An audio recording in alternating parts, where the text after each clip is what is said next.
Hi மக்களே. டஸ் God exist அப்படிங்கிற topic பற்றி பேசணும்னு ஆசைப்பட்றேன். வீடியோ பிடிச்சிருந்தா லைக் பண்ணுங்கள், ஷேர் பண்ணுங்கள், சப்ஸ்கிரைப் பண்ணுங்கள். அதாவது கடவுள் இருக்கிறாரா இல்லையா அப்படிங்கிற விஷயத்தை பற்றி பேசணும்னு ஆசைப்பட்றேன். அதாவது இந்த எந்திரன் படம் வந்துச்சு மக்களே 2010. அந்த 2010 அந்த எந்திரன் படத்தில் பார்த்தீங்கன்னா ரஜினி என்ன செய்வார், சிட்டி ரோபோட்டுக்கு வந்து அந்த ஃபீலிங்ஸை டீச் பண்ணுவார். ஃபீலிங்ஸை டீச் பண்ணும்போது அந்த சிட்டி ரோபோட் வந்து என்ன கேட்கும், டிஎன்ஏ பற்றி அவர் ரஜினி சொல்லுவார். அப்போ வந்து சிட்டி ரோபோட் வந்து கேட்கும், டிஎன்ஏனா என்ன அப்படின்னு சொல்லி கேட்கும். அப்போ ரஜினி என்ன சொல்லுவார், டிஎன்ஏ மீன்ஸ் வந்து இந்த பிரபஞ்சத்தில் டிஎன்ஏங்கிற ஒரு விஷயம் தற்செயலாக உருவானுச்சு அப்படின்னு சொல்லுவார். அப்புறம் வந்து கமலஹாசன் வந்து விக்ரம் படத்தில் என்ன சொல்லுவார், மனுஷங்க வந்து குரங்குலேருந்து மனுஷங்களாக மாறுறதுக்கு கிட்டத்தட்ட 80,000 வருஷம் ஆயிருக்கு அப்படின்னு வந்து கமலஹாசன் சொல்லுவார். இந்த மனித வந்து பிறப்பே ஒரு விசித்திரமானதுன்னு சொல்லலாம் மக்களே. அதாவது நிறைய மிஸ்ட்ரி இருக்குது இதில். அதில் வந்து நிறைய மிஸ்ட்ரியான விஷயத்தில் ஒவ்வொரு காலகட்டத்திலையும் மனுஷங்க வந்து அவங்க லைஃப்பில் பிஸியாக இருப்பாங்க. பட் ஆனால் அந்த பிஸியான காலகட்டத்தில் என்னைக்காவது ஒரு நாளோ இல்லை ஏதோ ஒரு நிமிஷத்தில் நம்ம எதுக்கு பிறந்தோம், நம்ம ஜேர்னி ஸ்டார்ட் ஆகுது, அப்புறம் வந்து சர்வே பண்ணுறோம், அப்புறம் ஒரு நாள் இறந்து போயிடுறோம், அப்புறம் இன்னொரு லைஃப் இருக்கா நம்மளுக்கு அப்படிங்கிற ஒரு திங்கிங் வரும்.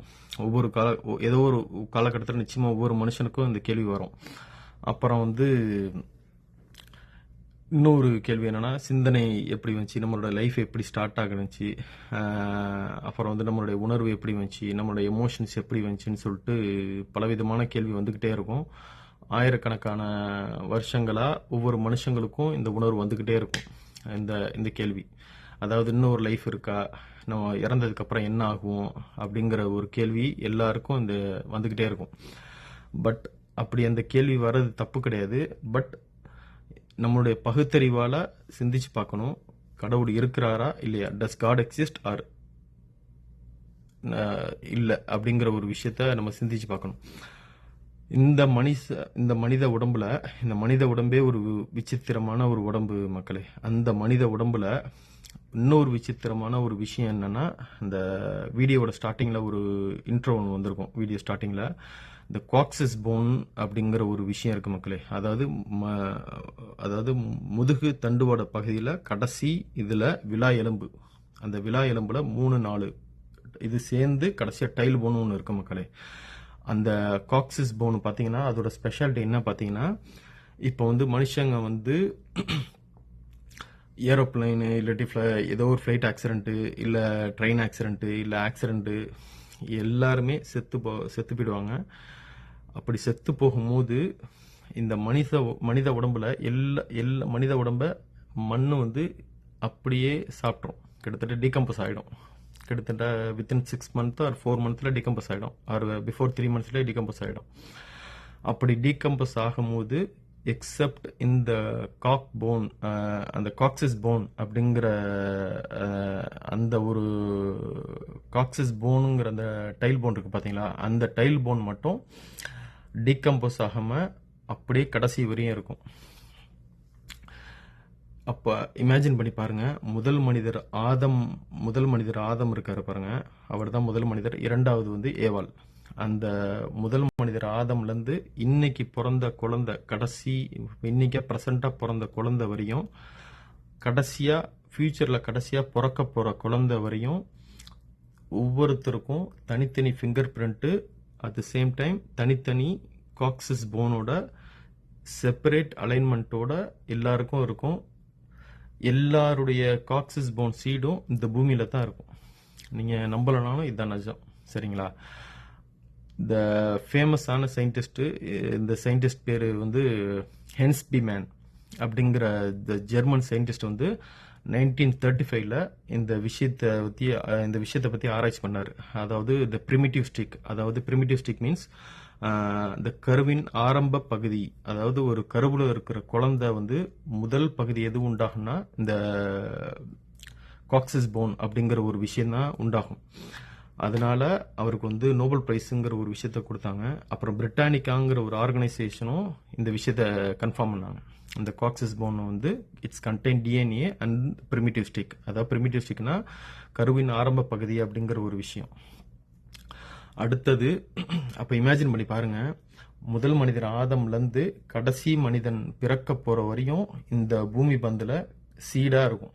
அப்படி சீடா இருக்கும்போது ஒவ்வொரு சீட்லையும் அந்த காக்சிஸ் போன்லையும் separate DNA with separate blue பிரிண்டோட அப்படியே அலைன்மெண்ட்டாக இருக்கு பாருங்க. அப்படியே அலைன்மெண்ட்டாக இருக்கு.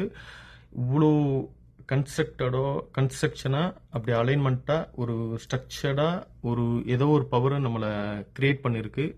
அப்படி கிரியேட் பண்ண ஒரு விஷயம் நம்மளை திரும்ப இந்த ரிசர்க்ஷன் பண்ண முடியாதா அப்படிங்கிற இதை வந்து நீங்கள் நினச்சி பாருங்கள்.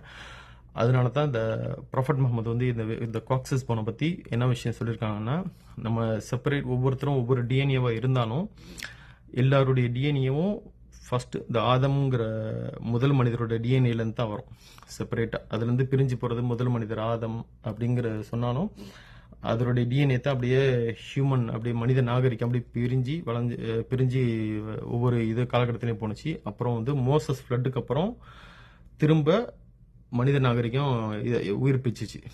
அப்போ அந்த கிட்டத்தட்ட மோசஸ் ஃப்ளட்லேயே கிட்டத்தட்ட ஆல்மோஸ்ட் 70% ஆஃப் தி பீப்புள் இறந்து போயிட்டாங்க. அதில் 30% ஆஃப் தி பீப்புள் தான் அந்த மோசஸ் ஃப்ளட்டில் உயிர் பிழைச்சி மனித நாகரிகம் தப்பிச்சாங்க. சரிங்களா?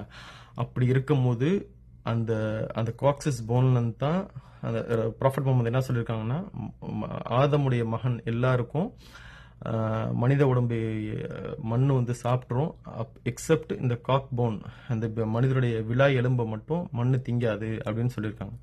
அது மட்டும் இல்லாமல் இந்த ஏமன் ஸ்காலர் வந்து ஷேக் ஜிந்தானி அப்படிங்கிறவர் என்ன பண்ணார்னா, சைனாலேருந்து ஒரு பவர்ஃபுல்லான ஆசிடை வர வச்சு இந்த காக்சிஸ் போனை ரொம்ப பவர்ஃபுல்லான ஹீட்டில் ஆசிட்ல வந்து டீகம்போஸ் பண்ணலான்னு பார்த்தாரு. பட் ஆனால் அவர் சக்ஸஸ் பண்ணலை. சரிங்களா? பட் இன்னொரு விஷயம் என்னன்னா, இந்த மனிதனுடைய பரிணாம வளர்ச்சியில் இந்த பிரபஞ்சத்தில் ஒவ்வொரு உயிரினமும் இன்னொரு விஷயத்த சொல்லணும்னு ஆசைப்படுறேன். இன்னும் ஒரு பரிணாம வளர்ச்சியில் அதாவது ஒவ்வொரு உயிரினமும் ஒவ்வொரு ஒரு ஃப்ரீக்வன்சி பேண்ட்வித் ரேஞ்சில் தான் நம்ம வாழ்ந்துட்டு இருக்கோம் மக்களே. ஐ மீன் இந்த ஃப்ரீக்வன்சி பேண்ட்வித் ரேஞ்சில் தானே நாய், பூனை, என்னென்ன உயிரினம் இருக்கோ அது எல்லாத்துக்கும் ஒவ்வொரு வித்தியாசமான ஒரு ஃப்ரீக்வன்சி பேண்ட்வித், அதாவது ரேடியோ ஸ்டேஷனில் எப்படி 100.3 ஒவ்வொரு இது இருக்கோ அதேமாரி தான் ஒவ்வொரு உயிரினமும் ஒவ்வொரு பேண்ட்வித் ரேஞ்சில் இருக்குது. அதனால தான் மனுஷங்க இறந்து போகும்போது கிரேவியார்டில் கேட்குற விஷயத்த மற்ற உயிரினங்களுக்கு கேட்க முடியுது, நம்மளால் கேட்க முடியல.